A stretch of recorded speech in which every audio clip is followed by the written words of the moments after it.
Quero convidar os irmãos a abrirem as Escrituras em 2 Coríntios, capítulo 13, versículo 11. Estou vendo várias crianças saírem, elas têm um culto infantil. É isso? O momento de sair é esse mesmo? Então podem sair.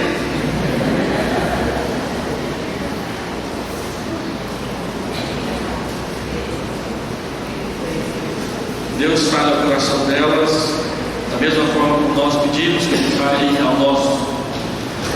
2 Coríntios, capítulo 13, versículo 11.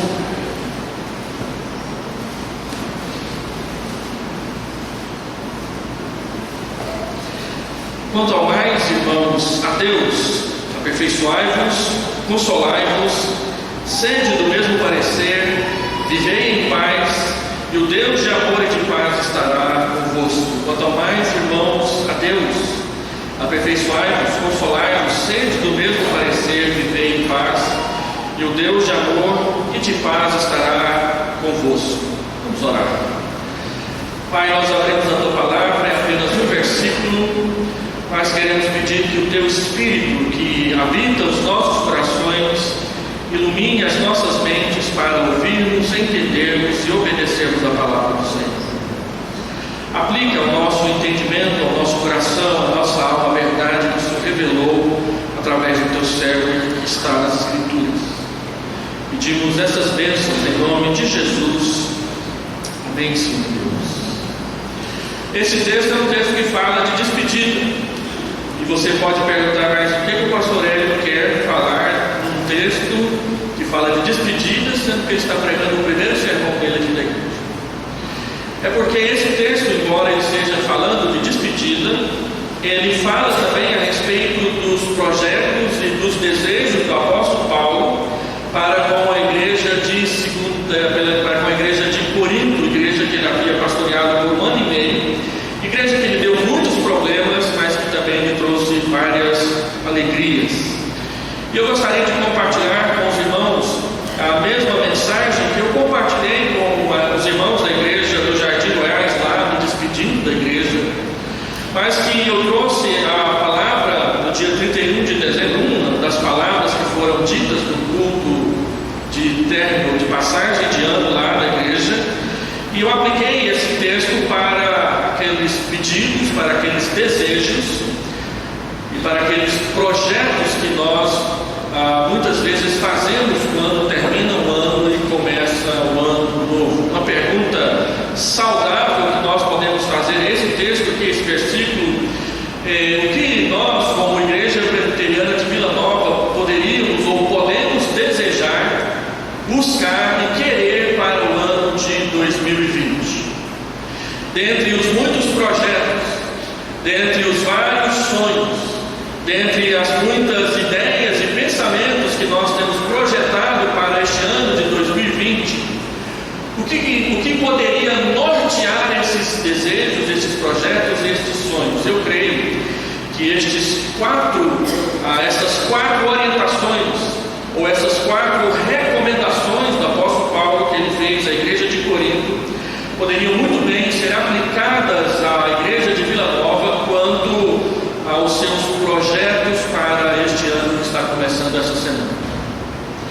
Os irmãos sabem que quando Paulo escreveu 2 Coríntios, ele escreveu para colocar em ordem a sua relação com aquela igreja que estava bastante estremecida depois de ele ter escrito 1 Coríntios.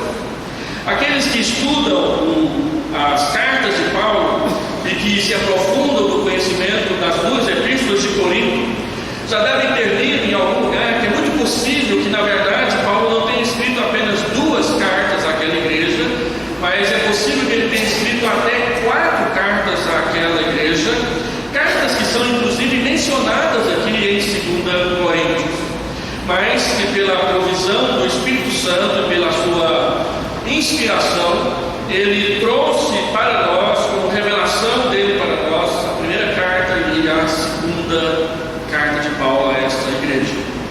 E ele escreve essa igreja como que desejando se reconciliar com ela, porque ele havia trazido vários ensinamentos, várias orientações e vários ensinamentos muito fortes e pesados para com aquela igreja, especialmente conceitos e doutrinas que corrigiam certas práticas que haviam se instalado no seio da igreja e que estavam tirando a paz da igreja. Era uma igreja que estava vivendo problemas com partidarismo. Capítulo 1 até o capítulo 4 da primeira carta, Paulo trata só de divisões dentro da igreja. Era uma igreja que estava passando por um problema de uma disciplina necessária que a igreja não queria fazer, pois havia o caso de incesto estando a acontecer na igreja, que a liderança não tomara uma atitude. E Paulo é muito forte no capítulo 5, quando ele diz que aquela disciplina precisava ser feita para o bem da igreja, para o seu crescimento, para a sua saúde espiritual. Depois ele trata do problema de endividamento de um irmão com outro, e que um irmão havia pedido dinheiro emprestado e não havia pago, e aqueles irmãos foram resolver essa situação na justiça pública. Paulo então traz conselhos dizendo que é vergonha para a igreja quando os seus problemas de relacionamentos e negócios mal feitos e mal resolvidos, em vez de serem resolvidos perante a liderança da igreja, são levados para os tribunais seculares pagãos que não conhecem Jesus. Ele trata de várias perguntas a respeito do casamento no capítulo 7, porque haviam dúvidas a respeito de como proceder no que diz respeito a casar ou não casar os filhos, como isso deveria acontecer, e caso houvesse viuvez, e caso houvesse abandono do lar, qual procedimento a igreja precisava tomar. No capítulo 7 em diante, Paulo passa a responder perguntas. No capítulo 8 ele trata da questão de irmãos que queriam ter mais liberdade para poder participar das coisas do mundo, beber, dançar, comer qualquer tipo de comida. E Paulo traz várias orientações a respeito disso, e muitas delas repreendendo a liberalidade com que a igreja de Corinto estava participando da vida secular. Ele trata no capítulo 10, no capítulo 11, no capítulo 12, a respeito da ceia.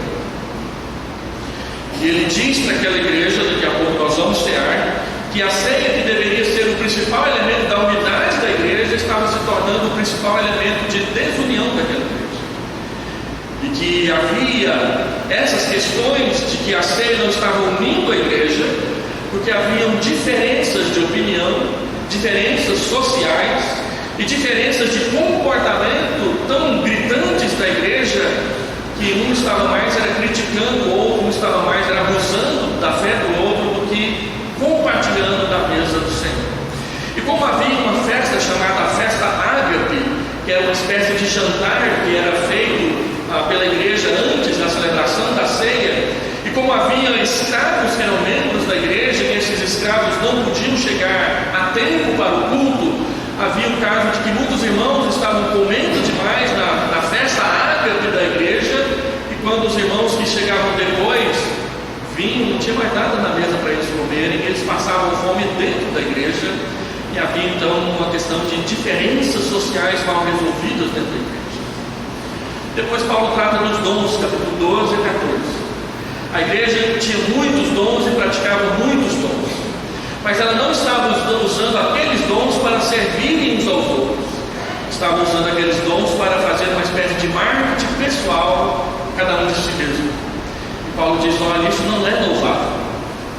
Nós não recebemos dons para expô-los como troféus, mas nós recebemos dons para servirmos uns aos outros, e existe a forma correta de praticá-la, e Paulo diz e fala bastante a respeito de dons espetaculares, dons miraculosos, que sempre foram e sempre serão os preferidos da igreja, mas que nem sempre são os mais úteis para fortalecer, edificar e dar unidade e fundamentação para a vida da igreja. Paulo traz orientações sobre isso. E por fim ele chega no ponto principal, que é o problema da doutrina da ressurreição, no capítulo 15. Havia muitos irmãos que tinham dúvidas a respeito de como seria a volta de Jesus. E como essas dúvidas estavam presentes na vida da igreja, muitos irmãos estavam escolhendo como tratar dessas questões particularmente. Então Paulo traz ensinamentos para equilibrar a igreja, trazer equilíbrio para a igreja, e assim ensinar qual deve ser a postura correta da igreja frente à ressurreição e à nossa esperança quanto à volta do Senhor Jesus. Foi uma carta muito forte.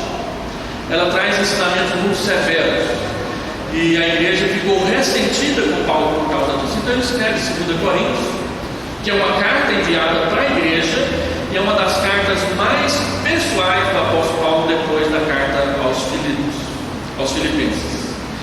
E depois de falar sobre especialmente o ministério, capítulo 3 até o início do capítulo 6, Paulo expõe como que está a sua situação, os sofrimentos, as angústias e as perseguições que ele vinha atravessando. E ele termina então a carta fazendo essas 4 recomendações para aquela igreja, que eu gostaria de gastar um tempo aqui, espero que breve, tratando delas com os irmãos. E noite de estreia tudo não funciona direito, até o computador do pastor. Ele apagou aqui sozinho. Voltou. Então eu quero falar sobre esses 4 pontos. Primeira recomendação do apóstolo Paulo, ele diz: aperfeiçoai-vos. Ele faz um apelo à santificação. Se há algo que nós precisamos desejar para nós em 2020 é que a igreja presbiteriana de Vila Nova viva uma vida mais santa na presença de Deus. Que ela procure aperfeiçoar-se na presença do seu Senhor, aperfeiçoar-se, preparar-se melhor, equipar-se mais, colocar em ordem todas as coisas, arranjar as coisas, ajustar as coisas.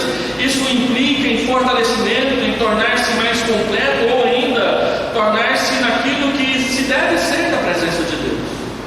A palavra de Deus diz em Efésios capítulo 4, versículo 15, que nós devemos desejar crescer até a estatura do Senhor Jesus Cristo, nos tornarmos como varões perfeitos, a chegarmos à plena varonilidade e termos no Senhor Jesus, que é o nosso modelo, o paradigma, o modelo, o caminho, o exemplo para nós buscarmos e andarmos na sua presença.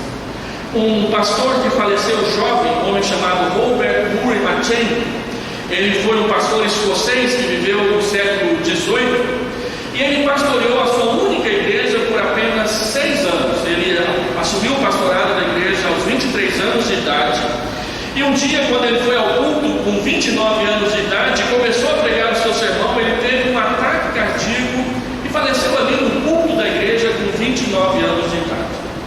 Embora ele tenha tido um ministério tão curto, de apenas 6 anos, alguns dos seus sermões são famosíssimos. E em um deles ele diz que a maior necessidade do mundo é a santidade pessoal dos membros de cada igreja. O que é que o mundo mais precisa? O que o mundo mais precisa é da nossa santidade. É de que o povo de Deus de fato seja um povo separado para Deus. Um povo que vive 100% da sua vida para a glória de Deus, que fale de Jesus com naturalidade, que ame o Senhor Jesus com intensidade de alma e tenha prazer em fazer as coisas de Deus, porque a santidade de Deus é um valor tremendo e tremendamente importante para nós. Se você já prestou bastante atenção na leitura dos Salmos, 2 vezes nos Salmos é dito que nós adoramos a Deus na beleza da santidade, da nossa santidade, da santidade do povo, e um outro versículo da sua santidade, da santidade de Deus. A nossa maior preocupação na igreja, quando celebramos o culto, quando pregamos a palavra, quando servimos ao Senhor, é se o fazemos para a glória de Deus, aquilo que agrada a Deus. E aquilo que agrada a Deus tem a ver com a santidade. O Espírito Santo, ele veio habitar no nosso coração para nos santificar, para tirar a sujeira do pecado que está na nossa alma e colocar a sua santidade no seu lugar. Ele veio para produzir o seu fruto nas nossas almas, pois o fruto do Espírito é amor, alegria, paz, bondade, benignidade, longanimidade, fidelidade, mansidão, domínio próprio, coisas contra as quais não existe lei. E Paulo diz claramente que ele veio produzir o fruto do Espírito para vencer e para substituir as obras da carne, que são feitiçarias, ilhas, discórdias, ciúmes, bebedeiras e coisas desse tipo. Coisas que nos envergonham, coisas que nos separam uns dos outros.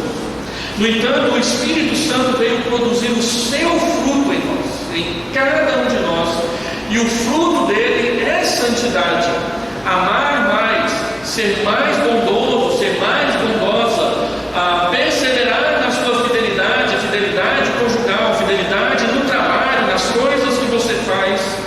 Isso produz santidade, isso reflete santidade.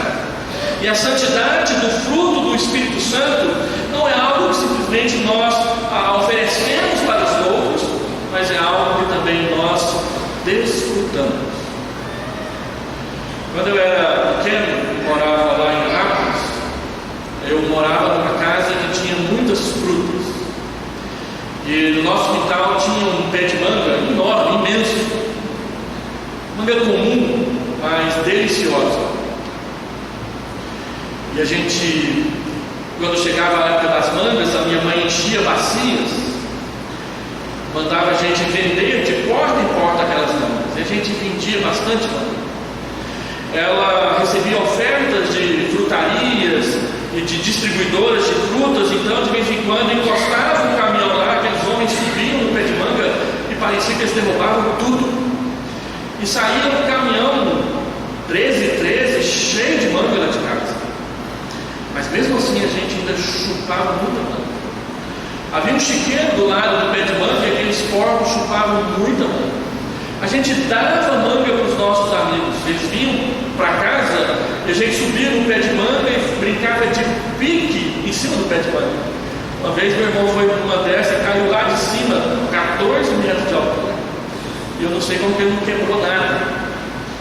Mas tudo isso para dizer o seguinte: a gente vendia para distribuidoras, a gente dava para os colegas, os porcos comiam, minha mãe fazia doce, e ainda assim a gente subia naquele pé de manga, chupava muita manga, porque o fruto era também para a gente desfrutar. O fruto do Espírito Santo na sua vida, no seu comportamento, é também para você desfrutar.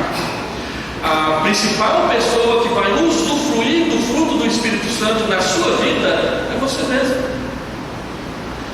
Nas coisas que você fizer, que as outras pessoas vão gostar, por causa do amor, por causa da bondade, por causa da paciência, você é quem colocará a sua cabeça no travesseiro e descansará em paz. Então Paulo diz em 2020: aperfeiçoai-vos. A igreja presbiteriana de Vila Nova colherá muitas bênçãos se ela colocar como alvo da sua existência e do seu comportamento cristão santidade e santificação. Segunda recomendação do apóstolo Paulo, ele diz: consolai-vos. Ele faz um apelo à compaixão. Ele mostra para nós que consolar não é simplesmente oferecer um ombro amigo num dia de dor. Mas a palavra consolar aqui no texto, ela também é muito parecida com a palavra exortar, que tem a ver com animar, reanimar, fortalecer o irmão. Na igreja do Senhor Jesus existem muitas pessoas cansadas, existem muitas pessoas doentes, existem muitas pessoas fracas, existem muitas pessoas que têm dúvidas e que têm medo e que não vivem uma vida cristã mais forte, mais arrojada, porque não tem coragem. E essas pessoas sofrem. Muitas pessoas gostariam de cantar aqui na frente, mas têm vergonha e sofrem por causa disso. Muitas pessoas gostariam de falar de Jesus para aquele amigo, para aquela amiga, mas não sabem como e ficam tristes por causa dessas situações. A palavra de Deus diz que nós devemos consolar uns aos outros,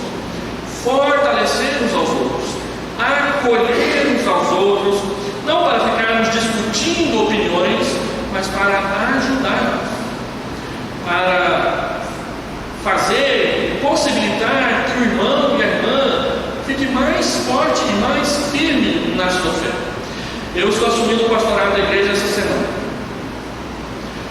E eu pedi a Nancy que me entregasse aquele relatório que todo ano o conselho entrega para o presbitério. E ela me entregou. Então eu fui ler. Naquele relatório diz que a igreja presbiteriana de Vila Nova tem 499 membros. Eu vim aqui no templo essa semana, sentei aqui e contei os bancos. Essa igreja lotada, ela cabe no máximo 380 pessoas, confortavelmente sentadas. Nós temos 499, se todo mundo vir, o conselho vai ter que pensar em fazer um templo novo. Mas a grande questão é a seguinte: estes 499 estão vindo. E aqueles que não estão vindo por quê? Mudaram de igreja?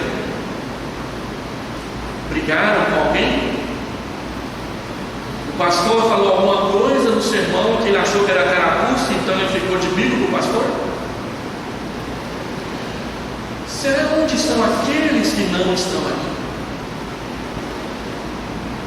Alguns desses que não estão aqui porque fizeram alguma coisa errada ou estão chateados com algumas pessoas, mas estão vivendo momentos difíceis. A palavra de Deus diz que nós devemos procurar consolar os fracos, ajudar os desanimados, fazer ombro e companhia para aqueles que estão cansados.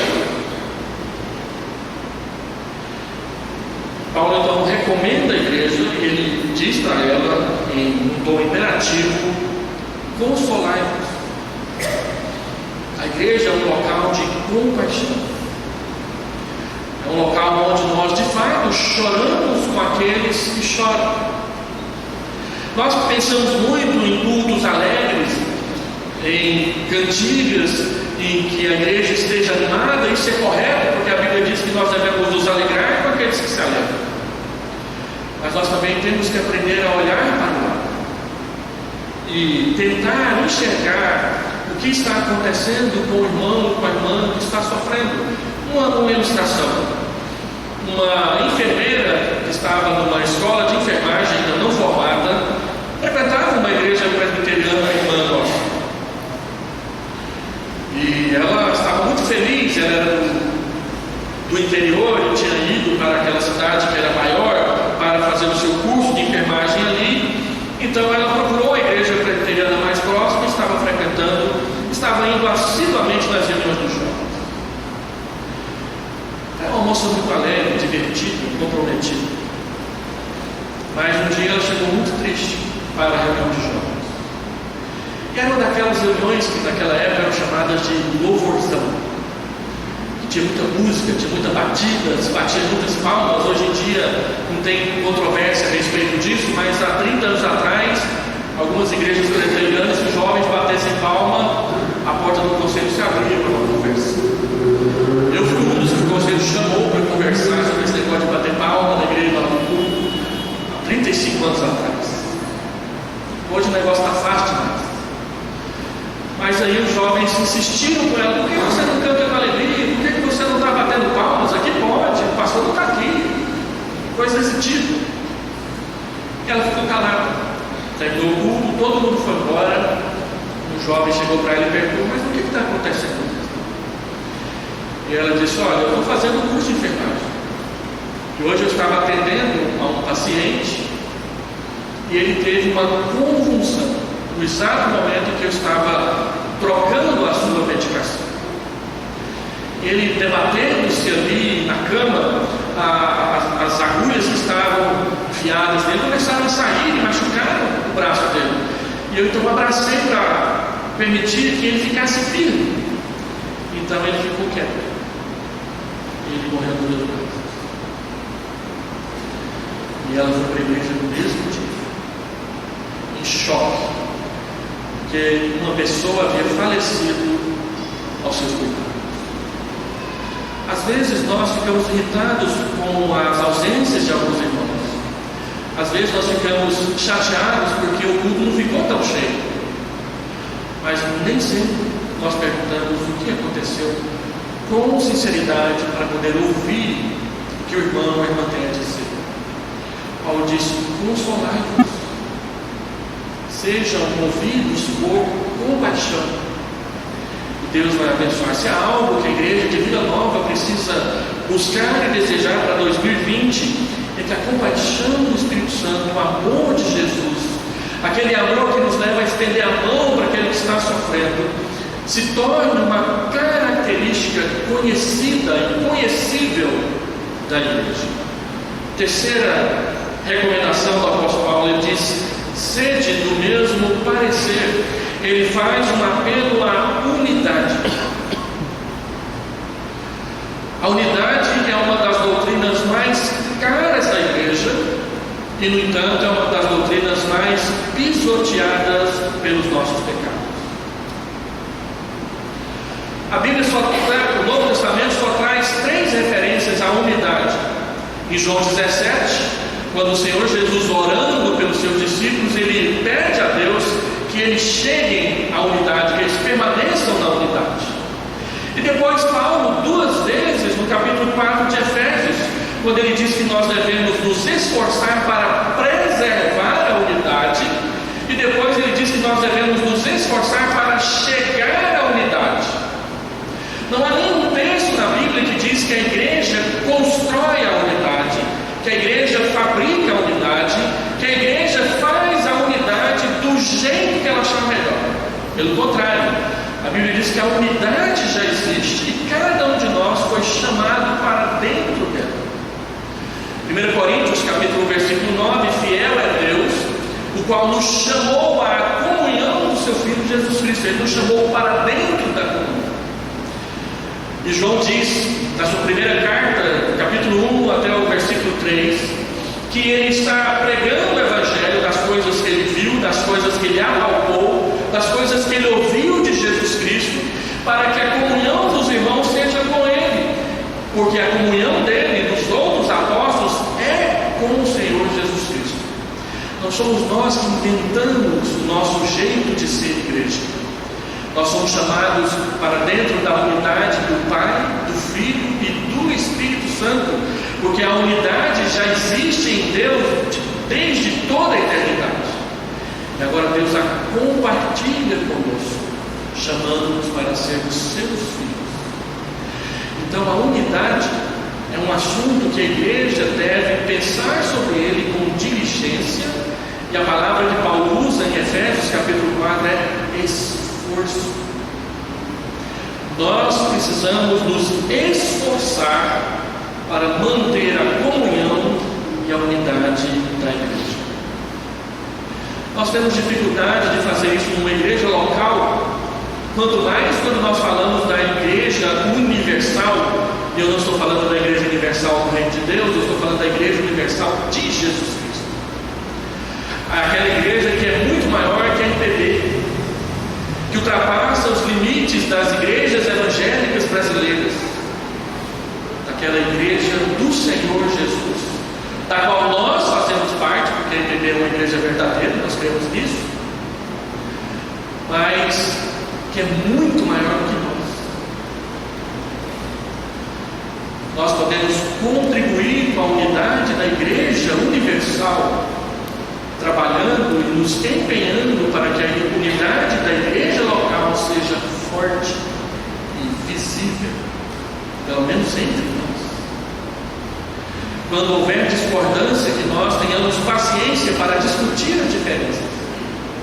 Quando houver dificuldades, que nós tenhamos compaixão para tratar das dificuldades. Quando houver desentendimentos, que nós tenhamos tempo para esclarecer melhor as nossas mentes. Paulo faz um apelo à unidade. Se há algo que vai trazer muitas bênçãos para essa igreja em 2020, é se ela, em cada um dos corações dos seus membros, colocar a unidade da igreja como um valor inegociável da sua fé. E a última recomendação do apóstolo Paulo, ele diz: viver em paz. Paulo faz um apelo à reconciliação.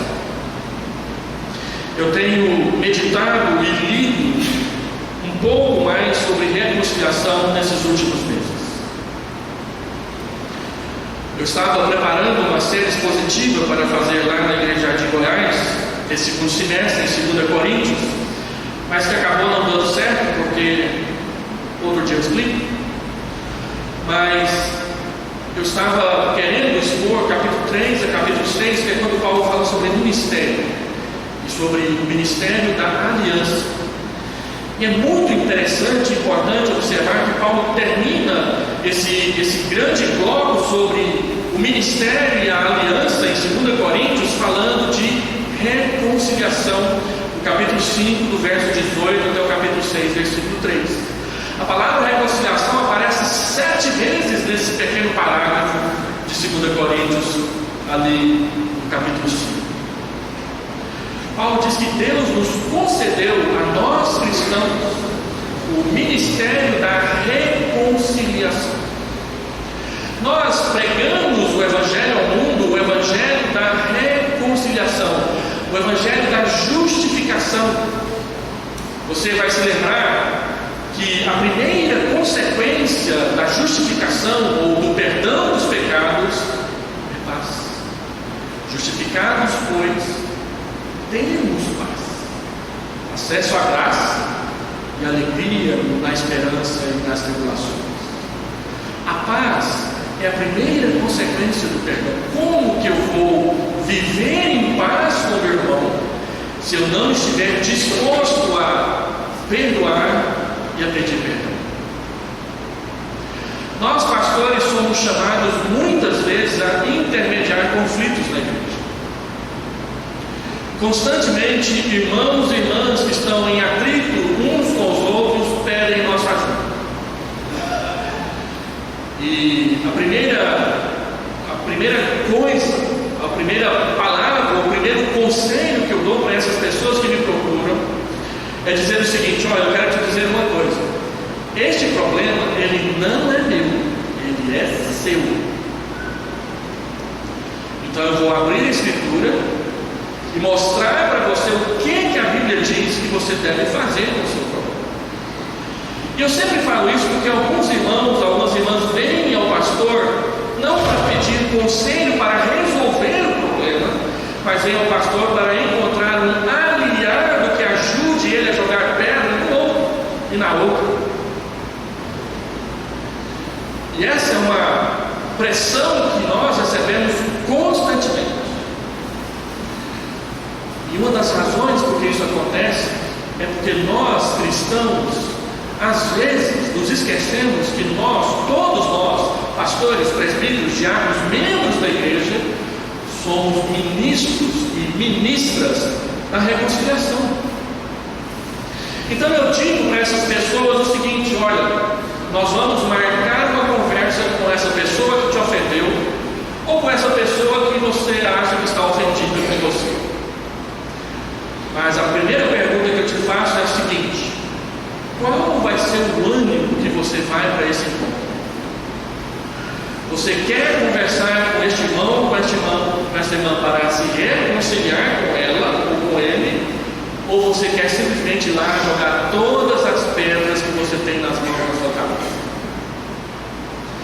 Essa é uma pergunta importante, porque a Bíblia diz que todos nós somos ministros da reconciliação. Então, quando há problema, o nosso primeiro ânimo, a nossa primeira vontade, o nosso primeiro desejo e a nossa primeira disposição é querer a reconciliação. Jesus diz em Mateus 18: se o irmão pecar contra ti, vá conversar com ele. É claro que a gente torce esse texto, porque a Bíblia diz: se alguém pecou contra você, vai conversar com ele. Mas nós fazemos diferente, nós vamos falar a respeito dele com outras pessoas. E fazemos o oposto que Jonatas fez com Davi. 1 Samuel capítulo 19. Quando Saul queria matar Davi, Jonatas chegou para Davi e disse: olha, eu vou falar bem de você para o meu pai. Eu vou falar bem de você para o meu pai. Davi era o melhor amigo de Jonatas, mas era o pior inimigo olha só onde Jonatas foi parar. Ele tinha que administrar o conflito entre o seu pai, que ele amava e honrava, mas que odiava o seu melhor amigo. Como é que você administra uma coisa dessa? A Bíblia diz que Jonatas agiu de forma coerente com a sua fé. Ele honrou o seu pai, não desobedecendo, e honrou o seu amigo, falando bem dele para o seu pai. Então, Paulo faz um apelo à reconciliação. Meus irmãos, eu tenho 30 anos de experiência pastoral. A igreja de Vila Nova é a 10ª igreja da qual vou ser pastor em 30 anos. Então eu já ouvi muitas histórias, já atravessei e tratei de muitas questões com muitos irmãos. E a gente aprende rápido no ministério, e à medida em que as igrejas vão se tornando mais velhas, mais antigas, isso vai se tornando mais presente, que irmãos deixam de trabalhar na igreja simplesmente porque estão magoados, estão ressentidos, estão chateados uns com os outros. Uma vez eu aconselhei uma senhora que estava com raiva de outra na igreja havia 25 anos. 25 anos frequentando a mesma igreja e alfinetando uma a outra de vez em quando. Como que isso é possível? Na Igreja Presbiteriana do Brasil é possível, mas na Assembleia de Deus também, na Batista também, na Igreja Católica também, qualquer igreja. Porque nós somos pecadores. No entanto, todos nós sabemos que Deus quer que haja paz. E a paz só pode existir quando houver reconciliação, quando houver justificação, quando houver perdão entre nós.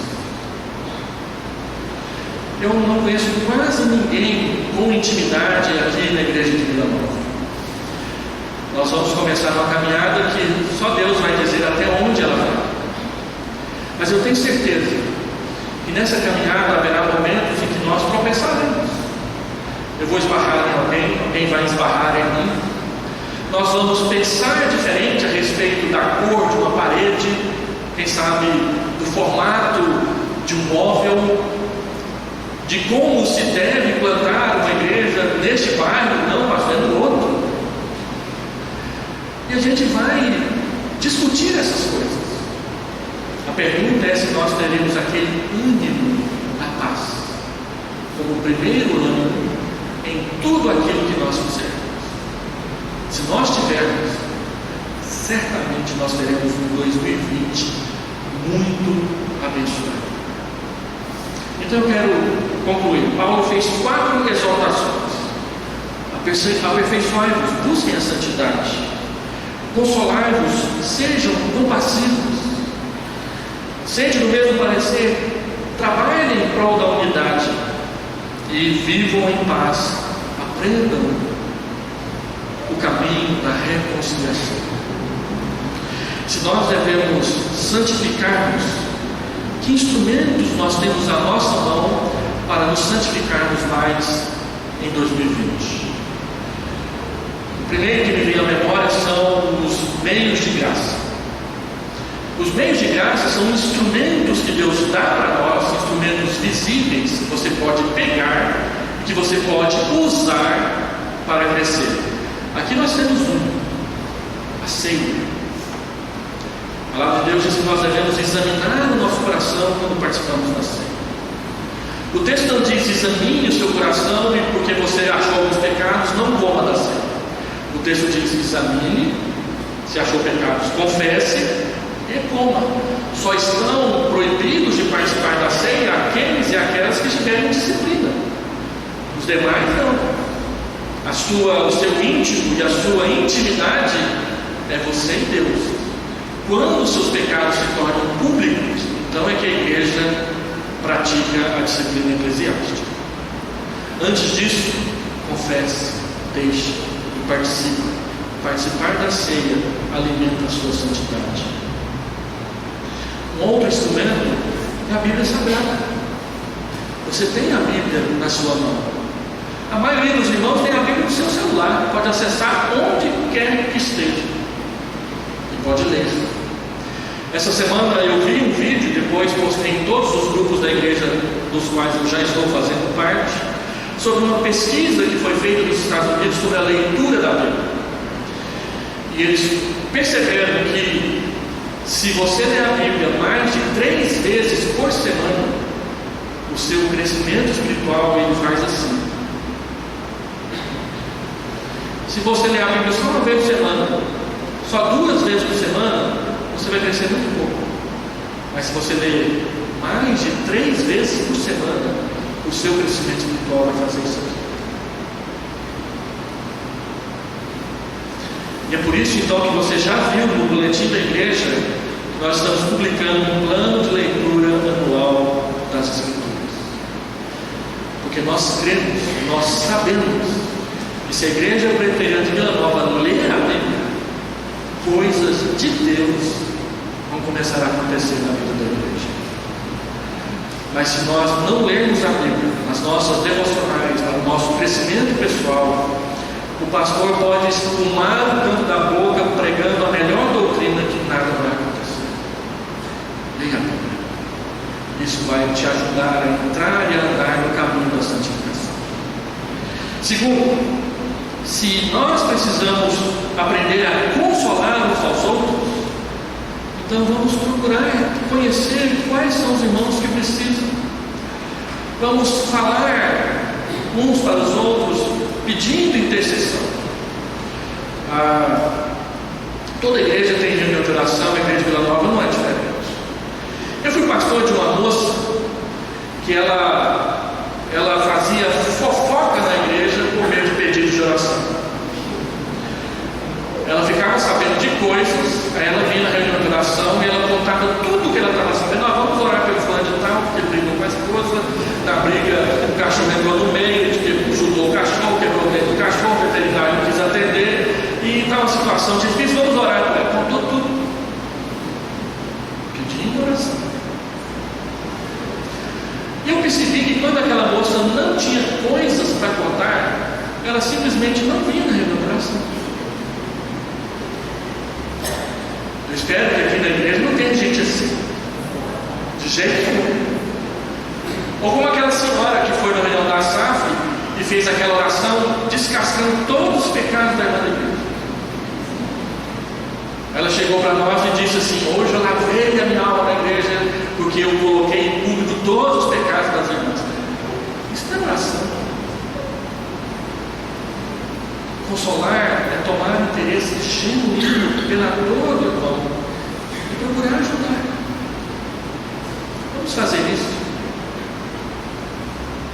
Terceiro, unidade é um valor para nós. Não fale mal da sua igreja. Se você não tem nada de bom para falar, procure os presbíteros, procure o pastor e fala mal para a gente.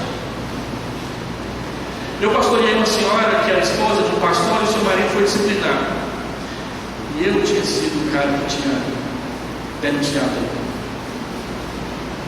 Aí eu mudo de uma igreja, ela vai para outra cidade e de repente ela muda para o mesmo bairro da igreja que eu estava pastorando. No dia que ela visitou a igreja, ela nem sabia que eu era pastor. Aí eu fui visitar e ouvi um grito. Ela lavou a alma dela e teve uma bênção na igreja. Devia ter feito isso 10 anos antes. Ter me procurado e falado tudo para mim. E hoje é uma bênção na igreja lá onde ela está. Graças à misericórdia de Deus. A unidade da igreja é um valor para nós. Pense sobre isso. Ore a respeito disso.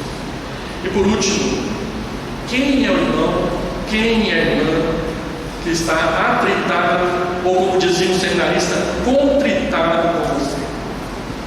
Constrangido e atritado ao mesmo tempo.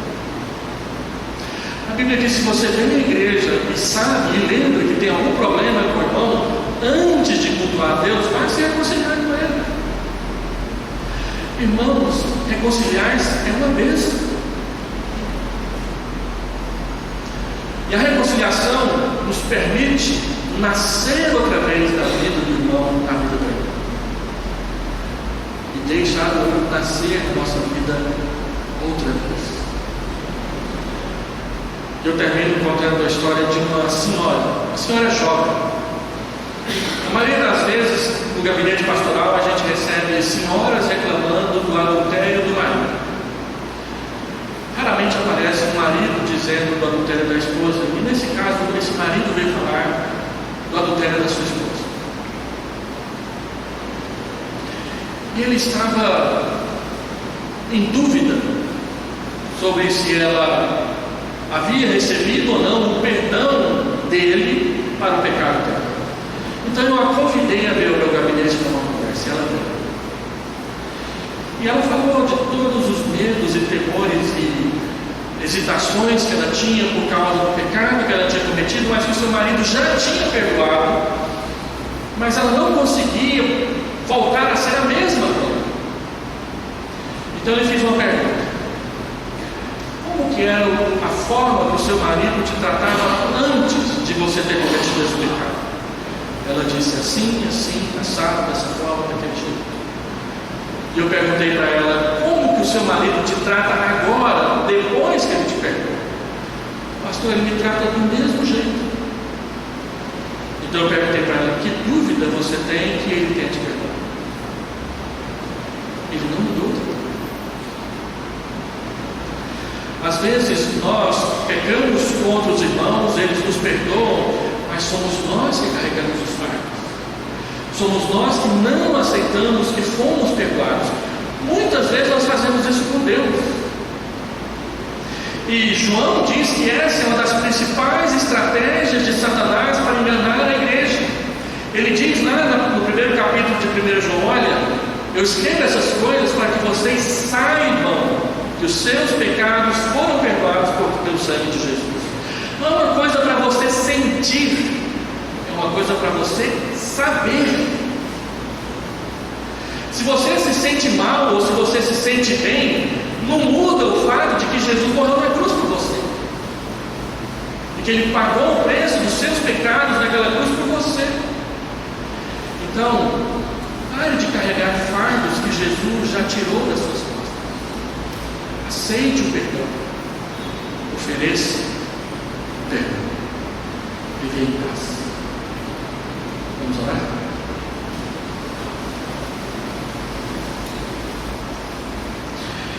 Diante de Ti, Senhor, a Tua igreja, que o Senhor ama ao ponto de entregar-lhe o Seu Filho na cruz. Diante de Ti, os Seus projetos, os Seus sonhos, as Suas aspirações, as Suas ambições, tudo na Tua presença. Tua palavra diz que nós podemos fazer planos, mas a resposta certa vem do Senhor. Então coloca no nosso coração os Teus planos. Ensina-nos a andar de acordo com a Tua vontade. Levanta a Tua mão sobre esta igreja para abençoá-la, para purificá-la, para fortalecê-la, para santificá-la, para torná-la humana, e para que haja plena reconciliação entre os seus membros, a fim de que haja paz entre nós. Permita que possamos experimentar isso durante todo o ano de 2025. Nós oramos em nome de Jesus.